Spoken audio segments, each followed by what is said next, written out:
Saúdo a todos com a santa e bendita paz do Senhor. A paz do Senhor, meu amado irmão, minha amada irmã, a você que nos acompanha ali do outro lado.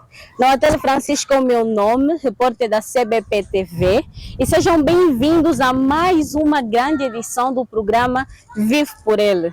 Vivo por Ele, que é um programa de caráter evangélico, que tem como principal objetivo levar a palavra do nosso Senhor Jesus Cristo a todos os que nos acompanham. Para hoje, eu tenho a grata honra de ser acompanhada pelo pastor João Pedro, pastor do Centro Bom Pastor, do Ministério Cafarnaum, da Assembleia de Deus Pentecostal aqui no Sequeiro. Pastor, a paz do Senhor, como está? Paz do Senhor, irmã Tali, graças a Deus, eu estou caminhando pela fé. Amém. Muito obrigada por ter aceito o nosso convite de estar aqui. E hoje o pastor vai nos levar numa abordagem geral daquele que é o nosso tema, a igreja. Mas antes de começarmos, eu gostaria de pedir ao pastor que nos levasse para um momento de oração para a abertura do nosso programa. Muito bem. Vamos orar então a Deus, pedindo a sua presença, pedindo a sua graça neste lugar. Querido Deus e querido Pai, nós te agradecemos na tarde deste dia. Que o teu Espírito, meu Deus, possa nos conduzir. Que o teu Espírito possa nos guiar durante este programa. A fim de que todos aqueles que são participantes deles sejam, meu Deus, edificados na sua fé. Saiam, Senhor, aprendidos, meu Deus, com tudo aquilo que contribui para o crescimento da fé deles. Pai, muito obrigado por este dia, muito obrigado por tudo que o Senhor vai fazer nas nossas vidas hoje. Em nome do nosso Senhor e Salvador Jesus Cristo, nós dizemos amém. Amém. Louvado seja o nome do Senhor. Bem, o nosso tema de hoje é a igreja no geral. Pastor, para a abertura, né, do nosso tema, para uma introdução, muitos dizem que a igreja é um espaço físico. Outros dizem que a igreja é o coração da pessoa, é a própria pessoa. Mas, afinal de contas, o que é a igreja? Muito obrigado, amada irmã, por esta pergunta, que ela é pertinente. De facto, existe uma grande confusão no seio do mundo evangélico para poder, de facto, entender ou perceber o que é a igreja. Eu costumo dizer que a igreja é um templo, mas um templo não é igreja.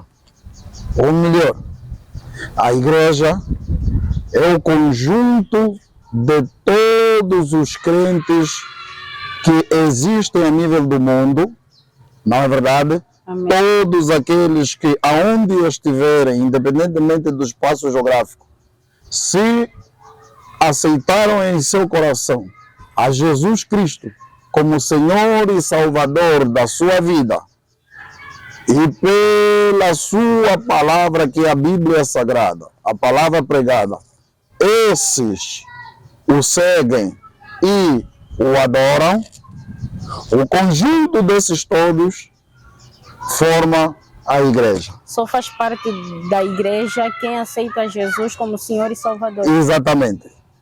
Quem aceitou Jesus como Senhor e Salvador da sua vida é membro da igreja. O conjunto desses vários membros, desses todos que aceitaram a Cristo como Senhor e Salvador Jesus Cristo, forma a igreja. Ou seja, é como a mão. O que é a mão? A mão, eu tenho aqui a minha mão para exemplificar, nós temos vários dedos, indicador, polegar e tem a palma. Portanto, tanto os dedos como a palma formam a mão. Amém. Então, é como a igreja. Todos aqueles que aceitaram Cristo como Senhor e Salvador da sua vida, creem na morte e ressurreição dele, formam a igreja única, universal e invisível. Para isso é necessário que haja um espaço físico para pessoas que aceitaram Jesus estarem lá para ser considerada a igreja? Não, nem sempre. Vamos lá ver. Eu disse no princípio da minha abordagem que uma igreja é um templo. Mas um templo não é uma igreja. Deixa enquadrar bem isto. Amém. Quando nós dissemos que um templo não é uma igreja, estamos exatamente a falar daquilo que é a infraestrutura, uma determinada casa, não é verdade, que foi construída com o objetivo de albergar a igreja verdadeira, que se encontram ali os seus membros, não é, para adorar a Deus com cânticos, louvores, salmodiando ao Senhor, ouvindo, partilhando a palavra do Senhor, tá vendo? Para a edificação da sua fé. Amém. Jesus, ele fala no seu evangelho de João com a mulher samaritana, dizendo que a hora vem e já chegou, em que os verdadeiros adoradores não seriam aqueles que adorariam em Jerusalém ou em Samaria ou no monte, mas sim aqueles que adorariam a Deus em espírito e em verdade. O que significa dizer que aonde estiverem 2 ou 3 reunidos em nome do Senhor, não é verdade, num recinto ou fora de um recinto, mas desde que estejam concentrados, não é verdade, prestar culto, não é, de louvores, partilhando da palavra, aí tem, na verdade, uma igreja. É importante a infraestrutura para albergar essas pessoas, porque eles ficam em oculto, não é? A infraestrutura ajuda as pessoas a estarem em particular para fazer as suas orações, para partilharem da palavra, não é verdade? Sem qualquer interrupção. Mas ainda que estiverem no jardim, não é verdade? Fazendo exatamente a mesma coisa que nós estamos a dizer, nós podemos dizer que a igreja está naquele lugar. Por isso que eu disse que a igreja é o conjunto de fiéis, de crentes, não é? De todos aqueles que aceitaram Cristo como Senhor e Salvador da sua vida, não é verdade? E o segue por intermédio da sua palavra, que é o padrão de fé. Amém. Na época de Jesus, ou bem antes do nascimento de Jesus, já se adorava ao Senhor em templos, e como é que surgiu a igreja? Muito bem. Na verdade, antes do nascimento de Jesus, já o homem em si procurava alguma coisa para adorar. Ele já acreditava na existência de um ser sobrenatural, não é verdade? E o homem já tinha esse vazio consigo, como consequência do distanciamento do homem diante de Deus. Ou seja, quando o pecado entra ao mundo, ali no Jardim do Éden, automaticamente Deus se desafastou do homem, porque ele é santo.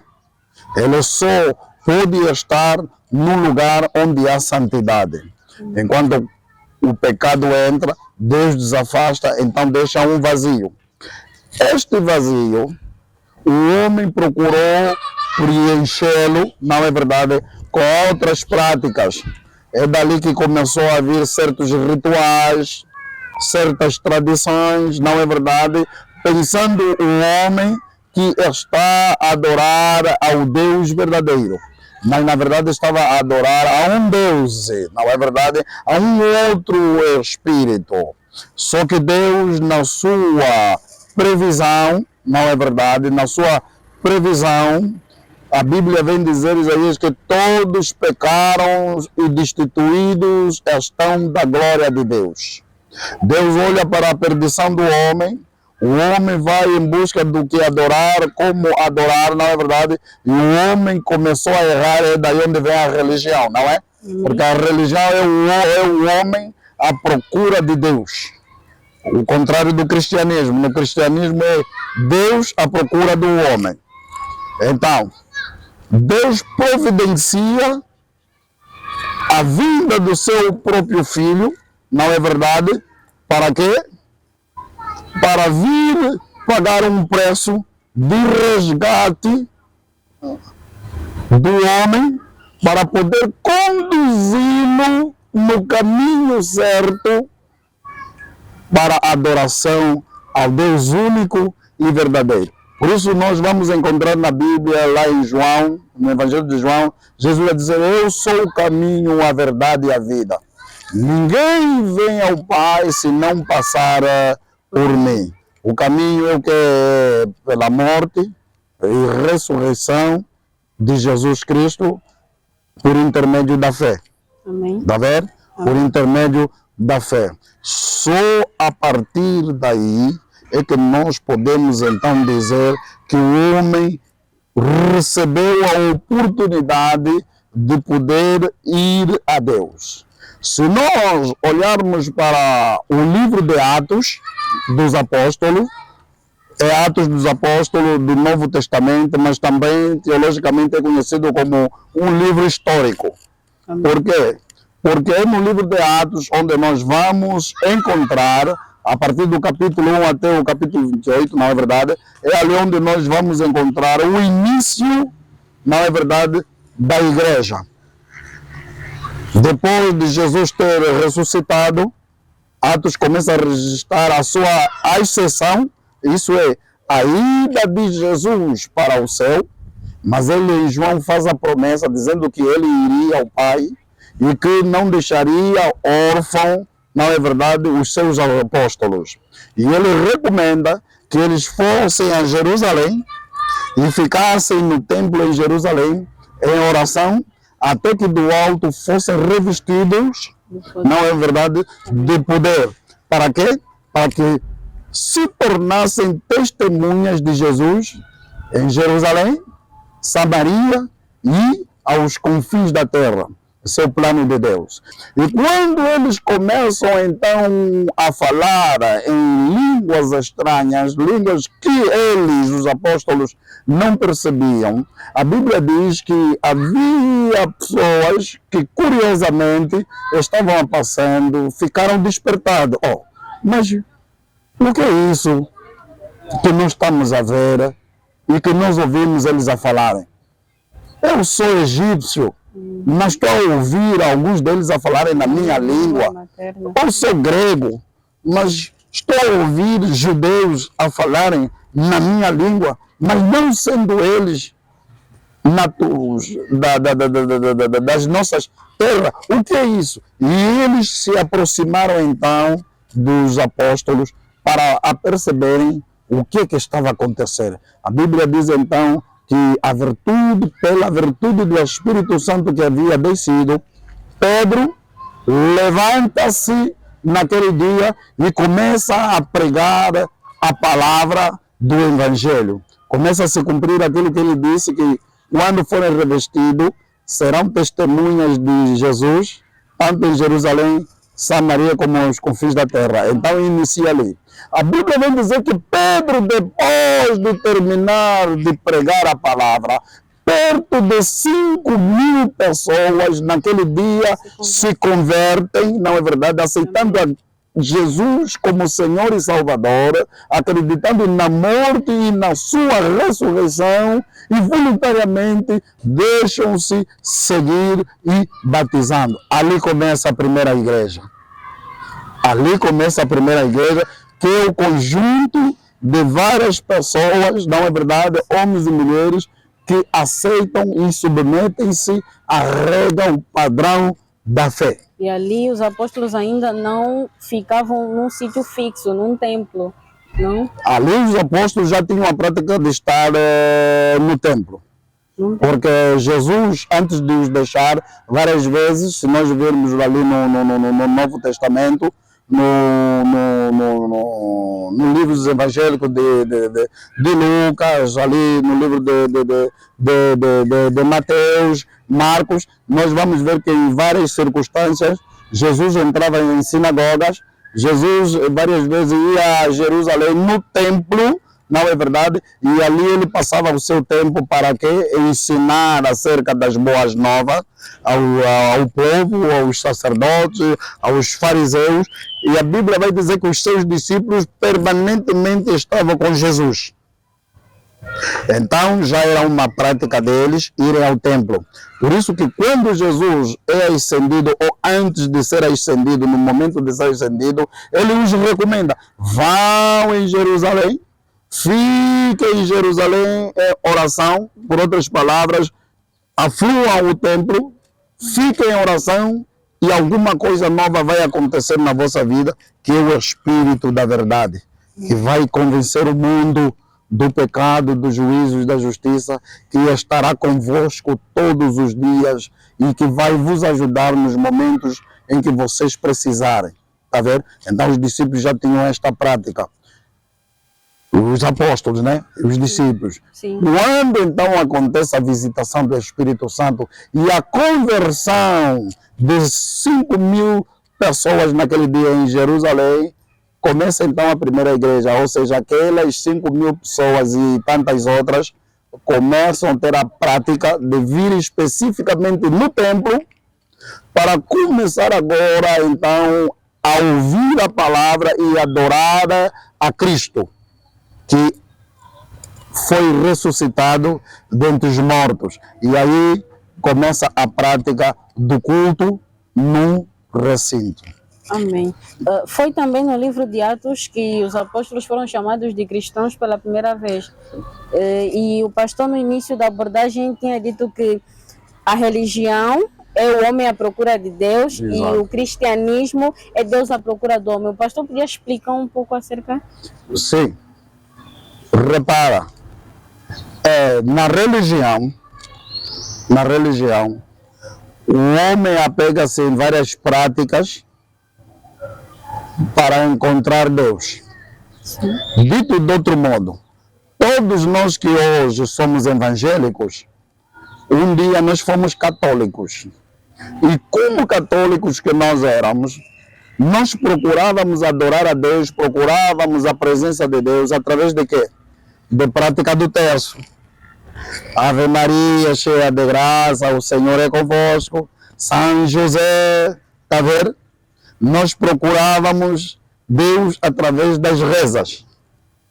Só que o terço e as rezas não nos permitem alcançar Deus, porque biblicamente são modo errados. É a regra da religião querendo alcançar Deus e ali nós falhamos. Mas no cristianismo é Jesus que desce sobre o seu trono, doando-se a si mesmo, não é verdade? Nascendo através de Maria, aceita ser crucificado na cruz do Calvário, pagando um preço para que nós fôssemos livres do pecado, livres da condenação eterna, não é verdade? Livres do castigo eterno, e de braços abertos ele diz assim: vinde a mim, ó vós que estáis cansados e oprimidos, e eu vos aliviarei. Significa dizer que Cristo se apresentou a nós, não é verdade? Veio até a nós e nós, abrindo os nossos corações, não é verdade? Imediatamente nós passamos a ser salvos. Amém. Então, por quê? Porque nós cremos nesse Cristo. Quando os apóstolos foram chamados cristãos, foram chamados cristãos pelo facto de ter a prática de seguir a Cristo. O cristianismo veio na prática de seguir a Cristo. Seguir a sua palavra, não é verdade? Partilhar a sua palavra, apregoar a sua palavra, levar as boas novas aos confins da terra, dizendo que é chegado o reino do céu e a sua justiça, não é verdade? Chegou a hora da salvação que está na morte de Cristo. É esta a razão pela qual nós somos chamados cristãos. Amém. A Igreja Católica foi, digamos assim, segundo a história, a primeira igreja cristã a existir no mundo. Depois dela vieram outras igrejas de caráter protestante, e uma delas é a pentecostal. Mas o que significa a igreja pentecostal? Ok. Primeiro, essa pergunta é pertinente. Gostava de recuar um bocado para chegar nesta abordagem o que é a igreja pentecostal.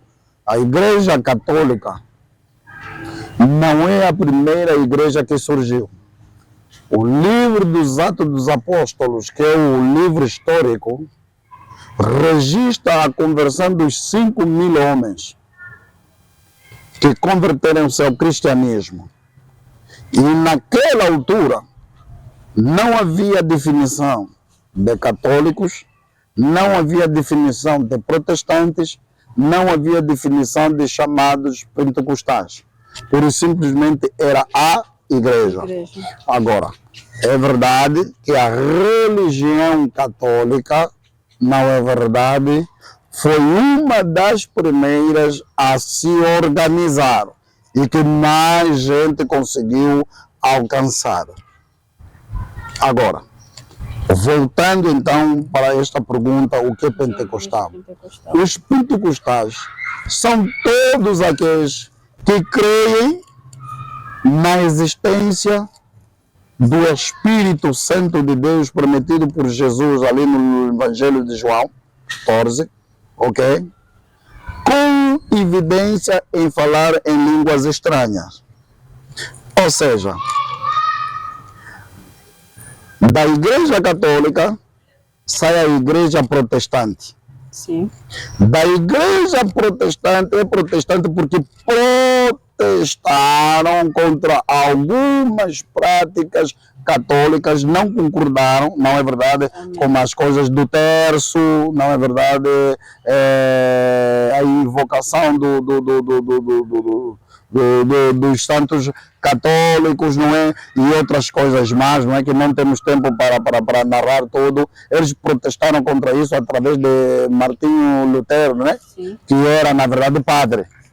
Era padre da Igreja Católica. Na verdade, eles foram chamados, então, os protestantes e fundam o seu movimento, já com certas reformas.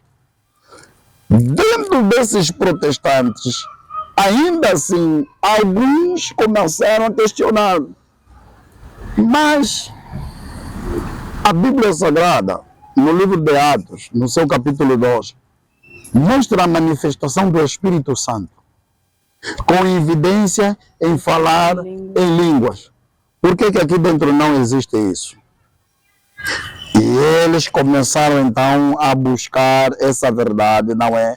E começaram a esforçar-se na oração para que vivessem essa experiência. E Deus, pela sua misericórdia, então batiza com o Espírito Santo muito deles.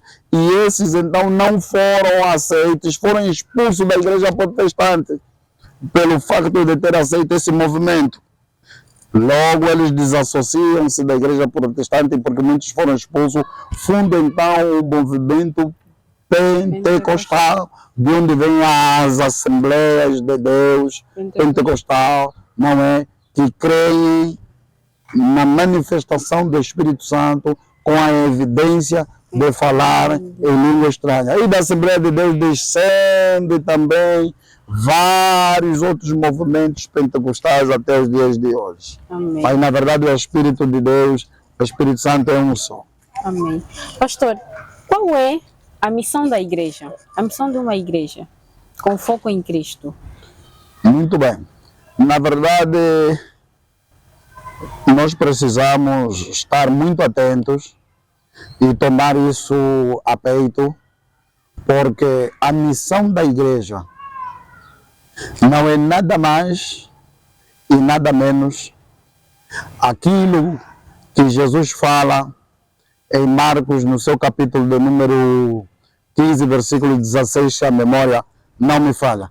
Ide por todo mundo, pregai o evangelho a toda criatura. Quem crer e for batizado será salvo, mas quem não crer será condenado. Amém. Eu espero que quem esteja ali em casa, o amado irmão que esteja em casa, esteja a acompanhar e a gostar da entrevista. Pastor, agora vamos para uma curta pausa, mas voltamos já. Não saia dali, continue nos acompanhando e que a bênção será grande. É que no dia 12 de novembro, a Casa Sekele vai apresentar um show com a irmã Jumara.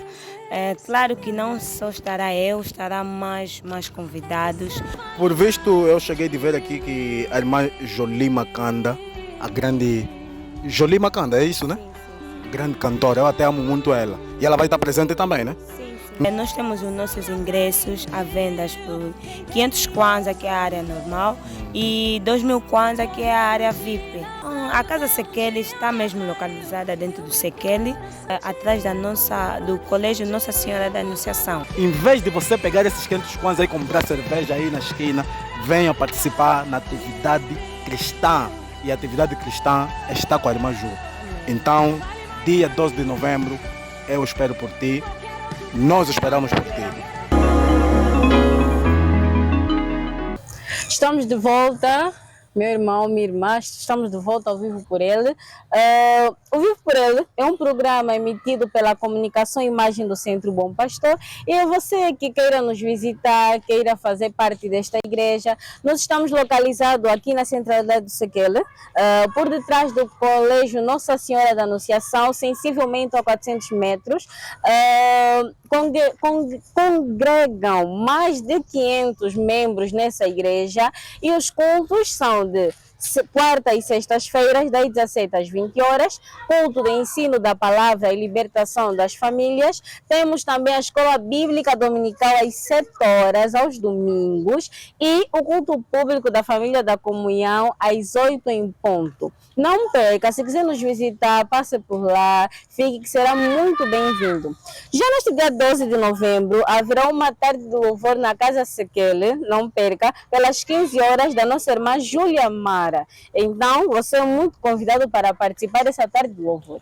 Bem, o meu convidado é o pastor João Pedro e nós estamos aqui a falar sobre a igreja. E agora vamos abrir para irmos mais a fundo sobre o nosso tema e vamos entrar nas doutrinas, pastor. O que são as doutrinas da igreja? Muito obrigado. Na verdade, as doutrinas não são nada mais, nada menos, senão aquelas regras bíblicas que nós, da Assembleia de Deus Pentecostal, seguimos, acreditamos e cremos. Amém. E com base a isso, no que as igrejas creem? Bom, no caso específico da nossa igreja, Amém. Nós temos doutrinas fundamentais. Por exemplo, nós cremos na morte e ressurreição de Jesus Cristo. Nós cremos na Santa Trindade, que é Deus Pai, Deus Filho e Deus Espírito Santo. Os três são apenas um e não ter três deuses, mas apenas um só Deus, na verdade. Amém. Nós cremos também na fé como nosso padrão, nossa regra, não é? Que é por intermédio dela que nós aceitamos a Cristo como Senhor e Salvador das nossas vidas. Nós acreditamos no batismo, não é verdade? Mas o batismo por imersão. Quando nós falamos, deixe-me só explicar bem esta parte. Quando nós falamos batismo por imersão em que nós acreditamos, estamos falando o batismo de segurarmos o candidato. Amém. De consciência sã e salva, que decide viver para Cristo. Amém. Então, pegamos nesta pessoa, mergulhamos na água e depois ela é levantada. Ou seja, simboliza o sepultamento da velha criatura. Quando ele levanta, significa a ressurreição do novo homem para andar em novidade de vida. Acreditamos na existência do céu. O céu é uma realidade, não é um mito, é um lugar sem par, é onde está a glória de Deus, é onde habita Deus com milhares dos seus anjos. Acreditamos na ressurreição, ok? Amém. De entre os mortos. Nós também na nossa doutrina acreditamos nisso, que há de facto ressurreição, porque Jesus no Novo Testamento ele diz: eu sou a ressurreição e a vida. Quem crê em mim não morrerá. Ainda que ele morrer, não é? Ele viverá. Quando Jesus fala a Marta e a Maria, na ocasião em que eles perderam o seu irmão Lázaro, lá no Evangelho de Lucas, não é verdade? E Jesus era amigo daqueles 3 irmãos, frequentava a casa deles, não é verdade? Lá na cidade de Betânia.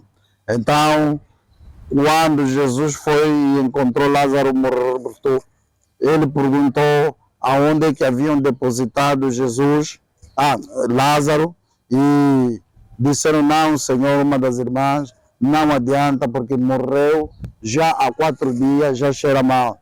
E Jesus olha para a irmã de Lázaro e diz: olha, eu sou a ressurreição e a vida.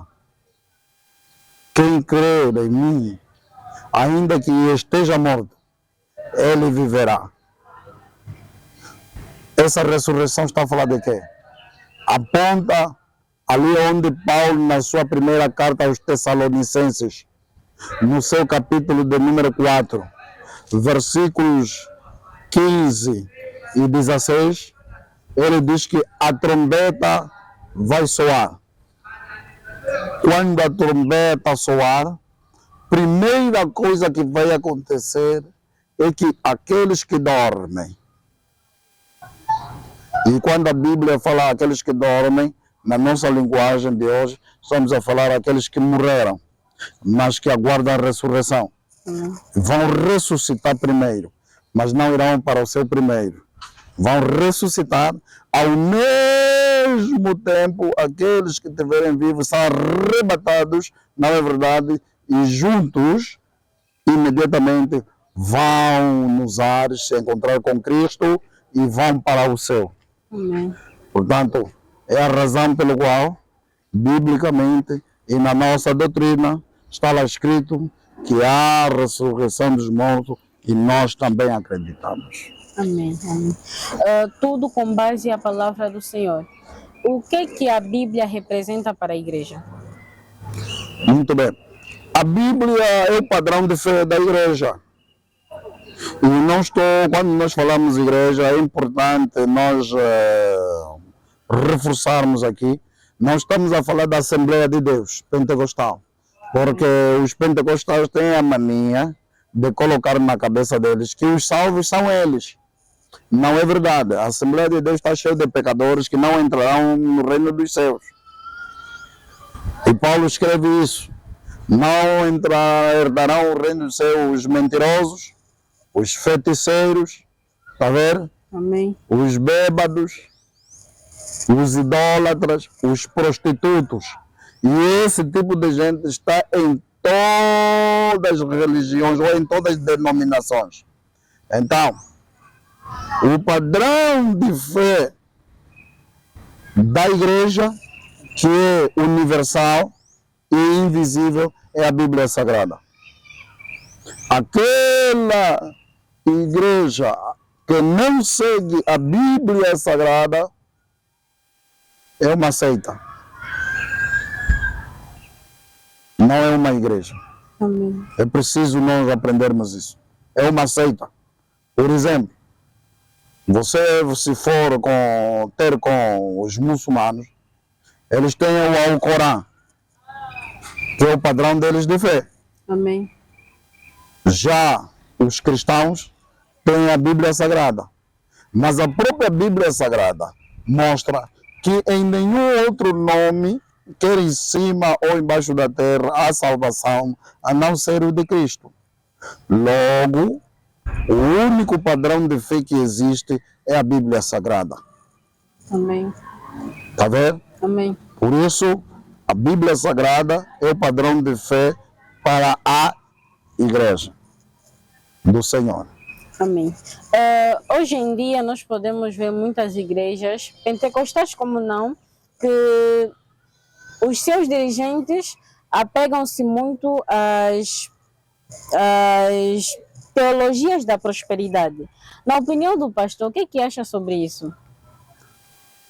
Bom, Estamos a falar de pregadores que, ao invés de pregar o verdadeiro evangelho, falam mais sobre Deus vai ajudar, Deus vai dar, se você, entre outros.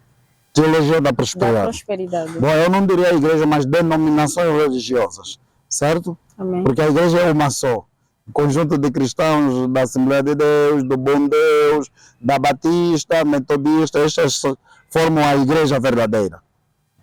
Mas dentro das denominações religiosas, sobretudo as pentecostais,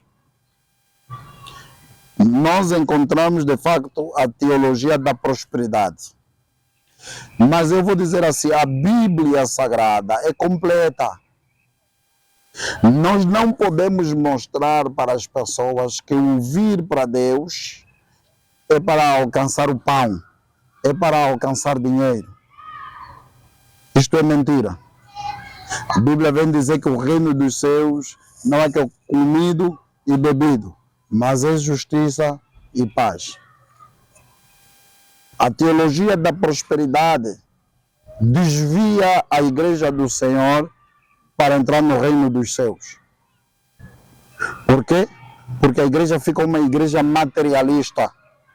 Só olha para o dinheiro, só olha para os bens materiais, só quer viver bem, mas esse viver bem é aqui na terra. E Jesus no Novo Testamento, em Mateus, ele, a dada altura, começou a aconselhar os discípulos: olha, preocupem-se em juntar tesouro no céu e não tesouro aqui na terra.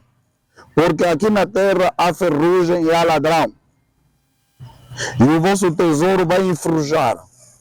Mas quem juntar tesouro no céu, ele nunca vai perder. O que é isso? Está a falar da salvação. Está a falar da vida eterna, que é alcançada por intermédio de quê?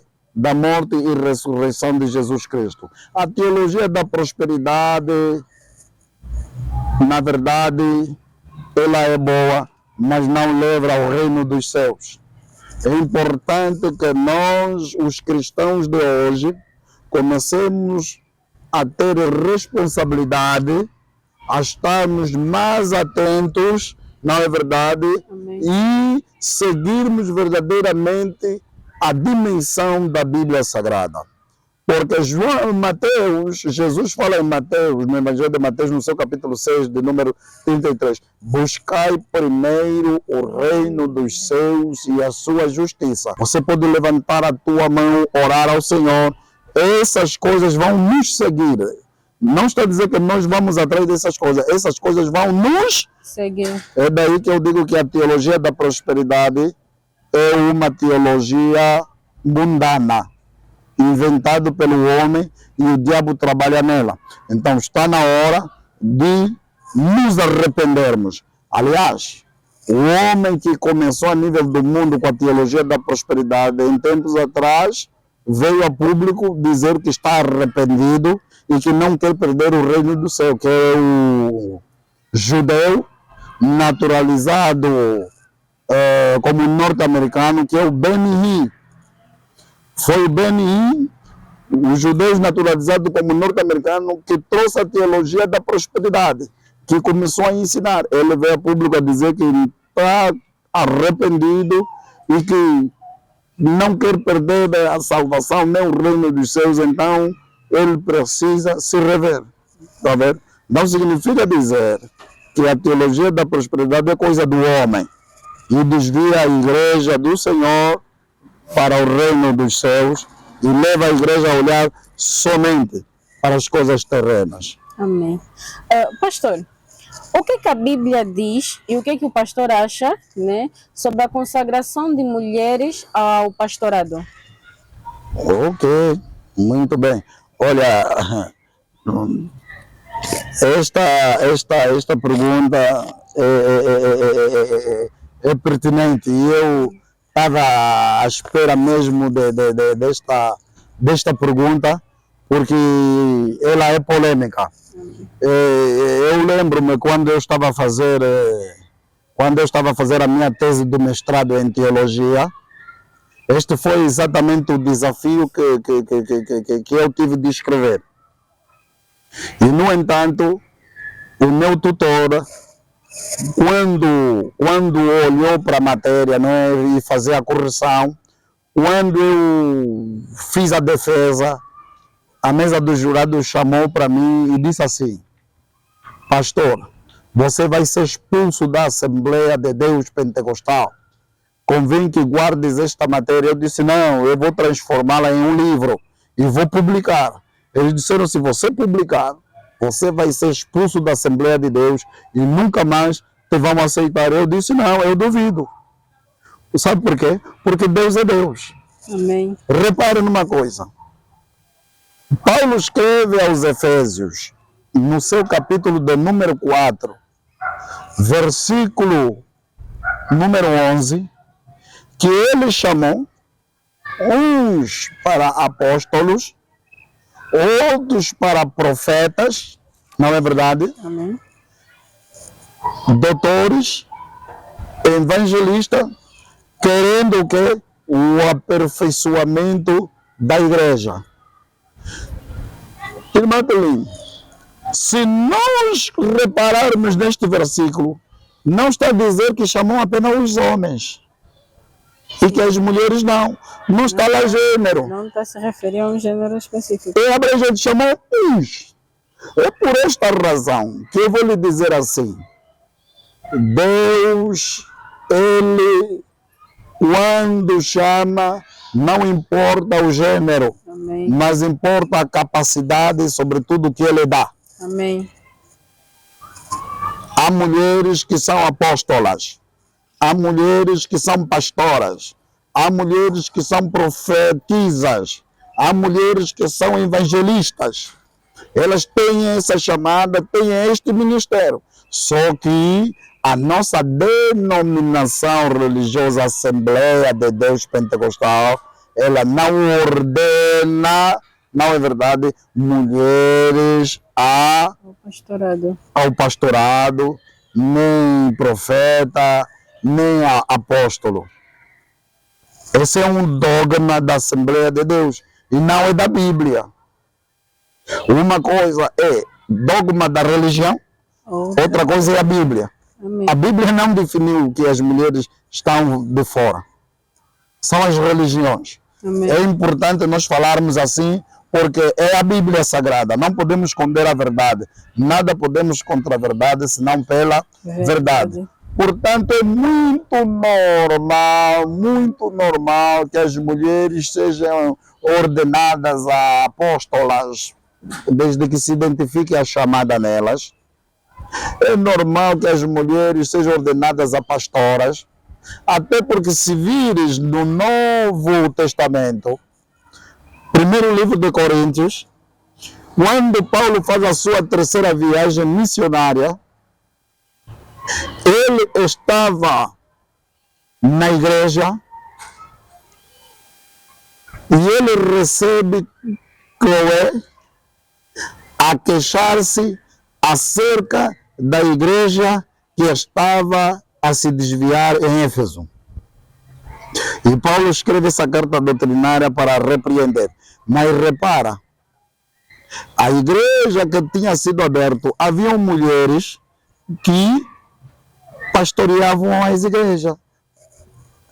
A família de Lídia, por exemplo, pastoreava congregações, pastoreava igreja. Portanto, É um problema do homem. Eu estou a crer que é um bocadinho de egoísmo de nós, os seres humanos, não é verdade? Um bocadinho de machismo, orgulho, e não querer ver a mulher não é, a exercer o ministério, segundo o chamado que Deus lhe colocou, porque o africano tem o hábito de pensar que a mulher só tem que ficar na cozinha. Mas não é assim que Deus pensa. Isso não é de Deus. Isso de que o lugar da mulher é só na cozinha é do homem. Não é de Deus. Ele chamou e capacita a todos quantos não é ele quiser e que se predisporem. Portanto, é muito normal a consagração de mulheres. Honestamente falando, se dependesse de mim, teríamos muitas pastoras, Amém. muitas apóstolas, Amém. muitas profetisas, desculpe, mas eu estou a falar a verdade, é bíblico, teríamos porque existem. Elas existem, sobretudo no Centro Bom Pastor. Nós temos, não é verdade, diaconisas, que são diaconisas, mas você olha para elas, são pastoras. Outras, você olha para elas, são verdadeiras evangelistas. Amém. Mas nós temos que submeter, não é verdade, aquilo que está organizado. A Bíblia diz que se 2 ou 3 de vós concordar acerca de qualquer coisa na terra, Amém. também será concordado no céu. Então, como na Assembleia de Deus Pentecostal, os mais velhos acordaram, decidiram que para as mulheres ainda nada, também está concordado no céu. Se eu, por exemplo, o fizer e não tenho competência para tal, estarei pecando. Estará infringindo com uma doutrina. Um princípio, um dogma. Amém. Da Assembleia de Deus. Amém. Pastor, como pastor de uma igreja, né, reconhece o batismo de pessoas que vêm de outras denominações? Depende de como elas foram batizadas. No nosso dogma nós falamos sobre o batismo nas águas. Sim. O batismo que nós reconhecemos é o batismo bíblico, que é por imersão. Agora, vindo de uma outra denominação religiosa, por exemplo, vamos dizer, veio da Igreja Evangélica de Angola, certo? Da denominação religiosa Igreja Evangélica de Angola. A Igreja Evangélica de Angola, ela batiza por imersão. E em termos de doutrina se assemelha muito conosco. Ok? Amém. Estas pessoas não vão estar submissas a um novo batismo, porque foram batizadas e doutrinadas da maneira correta. O que tem de ser feito é mobilizar, sensibilizar essas pessoas para que frequentem as aulas de batismo, para aprenderem a doutrina da Assembleia de Deus Pentecostal, para não estarem na contramão. E essas pessoas são recebidas depois por aclamação. E tornam-se membros da Igreja da Assembleia de Deus Pentecostal, livres para tomar a Santa Ceia. Portanto, não há problema desde que uma denominação religiosa mande membros para nós, desde que seja um batismo da Bíblia. A doutrina assemelha-se conosco, nós colocamos essa pessoa no discipulado ou na aula de batismo para ela estar apercebida e recebida por aclamação, sem problema nenhum. Ainda seguindo esse fio do batismo, o que pensa, qual é a sua opinião do batismo em crianças? Muito bem. Eu não creio no batismo de crianças. Sabe por quê? Porque a Bíblia não manda assim, batizar criança. Mas também não condena aqueles que os fazem. Vamos lá ver. O batismo está reservado para aquela pessoa que tem a consciência despertada, que decide em seu coração crer em Cristo, não é verdade? Amém. e diante da congregação levanta a sua mão, dizer que eu aceito testemunhar a Cristo, não é? E no batismo a partir de hoje. Quem pode e deve fazer isso? É só uma pessoa com seu juízo perfeito. Uma criança não está em condições de decidir se a partir de hoje vai andar com Cristo e em novidade de vida e se quer batizar. O batismo não pode ser uma imposição, Sim. mas tem de ser algo voluntário. Por isso que Marcos, Jesus está a dizer, indo por todo mundo pregar o Evangelho, né? Amém. Ensinando as nações, batizando-os em nome do Pai, do Filho, não é? Do Espírito Santo. Quem crer e for batizado será salvo. Mas quem não crer já está Condenado. Antes do batismo tem que crer. Amém. A criança não tem essa opção de aceitar a Cristo. Não está em condições.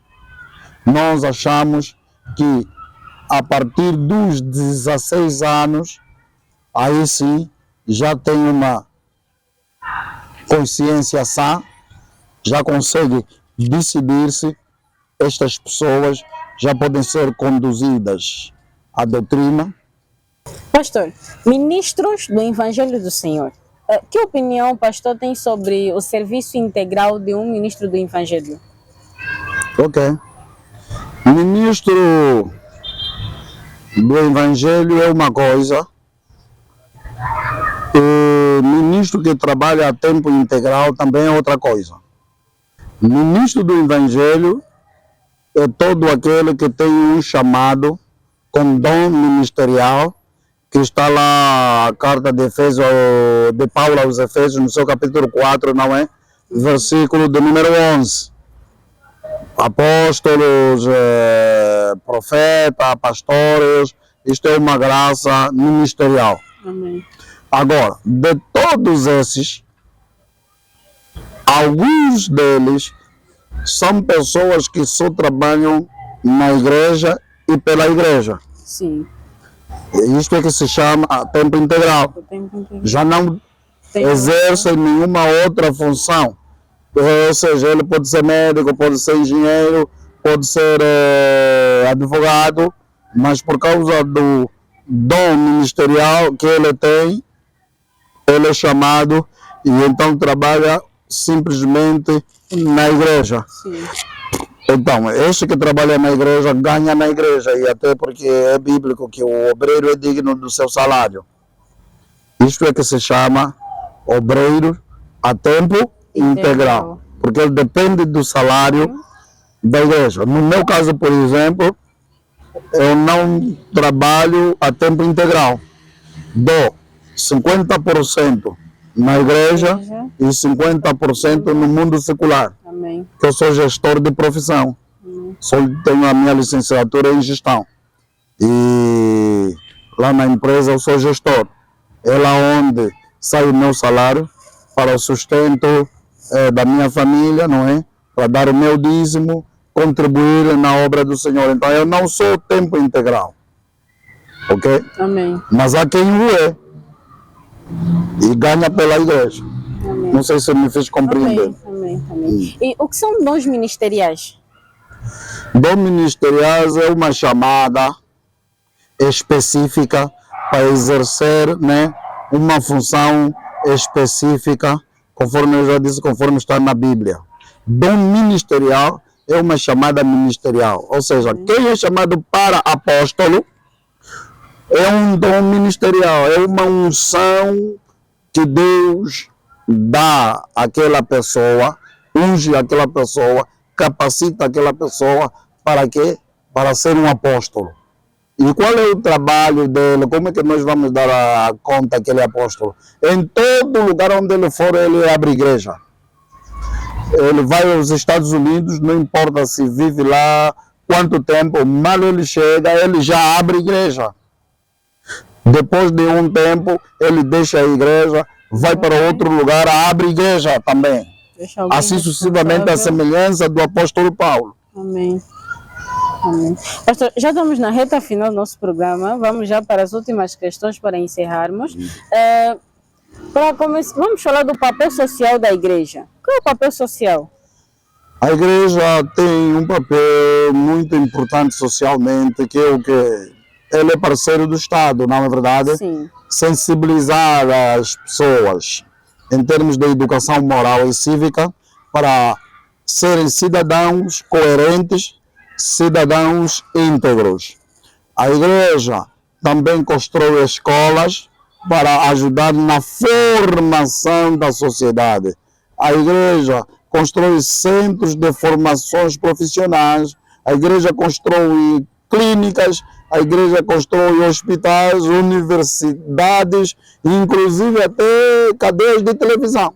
São esses os papéis e os projetos que a igreja deve desenvolver na sociedade. Exatamente, exatamente. A igreja deve desenvolver esses projetos para ajudar a sociedade. A igreja só é igreja, independentemente de pregar o evangelho, mas quando também proporciona uma condição social para a própria sociedade. Amém. Pastor João Pedro, muito obrigada por essa abordagem geral que nos fez aqui sobre a igreja.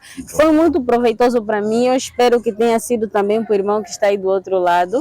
Para encerrarmos, gostaria que o pastor fizesse um convite de almas para quem nos assiste e ainda não tem Jesus Cristo como Senhor e Salvador da sua vida. Muito bem, muito obrigado. Eu estou grato a Deus pela vossa vida, pelo vosso trabalho, toda a equipe de produção. E que Deus vos abençoe rica e poderosamente. Para dizer a todos aqueles que nos ouviram, não importa onde estiverem, se é na América, na Ásia, na África, que chegou agora o momento de que é necessário nos arrependermos dos nossos pecados, da nossa vã maneira de viver. Porque o mundo e tudo que há no mundo vai acabar algum dia. Aceite Jesus como Senhor e Salvador da sua vida e siga ela, terás perdão dos pecados e um lugar no céu. Amém, amém. Pastor, vamos para a oração final, mas antes, temos uma irmã, Maria Borges, que no dia de hoje completa mais um ano de vida. E nós gostaríamos, como equipa, que o pastor levasse uma oração de felicitação à nossa irmã. Ela se encontra no SOMB a estudar no interior do país e levar um feliz aniversário, uma oração para abençoar a nossa querida irmã e também já encerrar com o nosso programa. Muito obrigado. Parabéns à nossa irmã Maria Borges, Deus te abençoe, Deus te prospere e nós vamos orar sim. Amém. Pai, obrigado por este programa, por este momento. Eu peço uma bênção especial na vida desta irmã que é aniversariante e que está fora de Luanda. Que o Senhor possa prosperar e que o teu Espírito não se retire da vida dela, meu Pai, e que ela seja próspera em todos os lugares aonde ela colocar a mão e pisar a planta dos pés dela. Pai, nós oramos para que a saúde dela seja renovada e que a saúde espiritual também seja fortalecida. Meu Deus, estamos a encerrar este programa, te agradecendo por tudo que fizeste e que vais fazer, e que o Senhor visite toda a equipe de realização, toda a equipe de reportagem, a vida da nossa repórter, e que o Senhor abençoe nossa igreja. Pai, muito obrigado. Em nome de Jesus, nós encerramos dizendo amém. Amém. Muito obrigada, pastor. Deus Amém. abençoe. E Deus abençoe a si também, que nos acompanhou até aqui. Muito obrigada pela sua companhia.